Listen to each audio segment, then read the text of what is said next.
Hey cousin, if you love dumplings, I got the recipe for you. So you looked online and most of the recipes didn't show you how to make the actual dumplings. The other one didn't have measurement. The other one was only in Spanish. I've got you covered. Let's make dumplings, ahogados, and queso. 2 cups of all-purpose flour plus a little more for later. 3 tablespoons of cold butter and a dash of salt. I'm going to be utilizing 3/4 of a cup of water that I'm going to be pouring in little by little, and I'm going to form my dough. This gets really sticky, so what I'm going to do is I'm going to add in just a little bit more water. I never use the entire cup, 3/4 of a cup.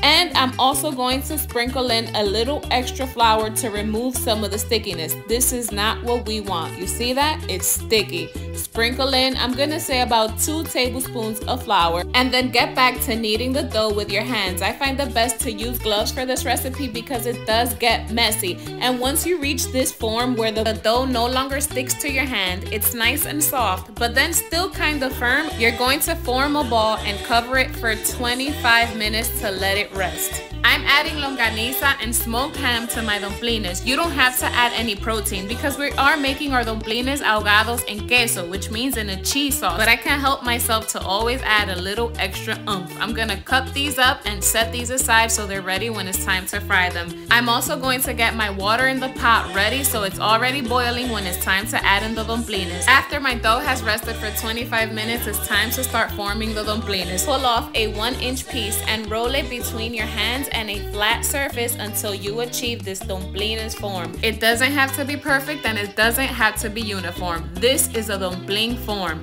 but if you prefer round ones, you go ahead and you make round ones. You're going to repeat this process until you've used up all of the dough, and this is what the dumplings look like when they're all rolled up. Set this aside and add 1.5 tablespoons of salt to your now boiling water.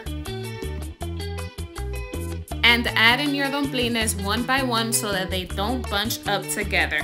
Once the dumplings are floating to the surface, that is a sign that they're done. But in true Dominican fashion, we're going to allow these to boil for a full 15 minutes, remove them from the water, drain, and set them aside until it's time to add them to our cheese sauce. In the same pot that I've now drained, going on medium-high heat, I'm going to add in 2 tablespoons of cooking oil, and I'm adding in my ham and longaniza that I had cut up earlier. I'm going to let this cook for about 8 minutes until it turns a nice bronzy color. And then I'm adding in 3 minced garlic cloves, and my vegetables, 1 small red onion, half of a red bell pepper, and half of a green bell pepper that I diced. Give this a really good mix, and then I'm going to crumble in 1 chicken bouillon cube, followed up by a tablespoon of olives, 1 orange sazon packet for extra color, and a tablespoon of tomato paste. After combining, add in your 1.5 cans of evaporated milk and combine. Then lower your flame to low and cover for 10 minutes. At the end of those 10 minutes, we're going to add in the cheese of your preference. I'm using 1 cup of shredded mild cheddar cheese. Combine this until it starts to melt. This is still going on a low flame. If your cheese sauce becomes too thick, you can thin it out by adding in 1 cup of regular milk or water. It always does the trick.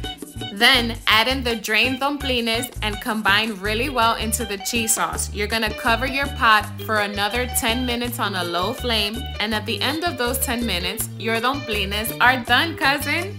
It's time for una dumplinada de familia. I hope this video was helpful to a dumplings lover. Thank you for watching.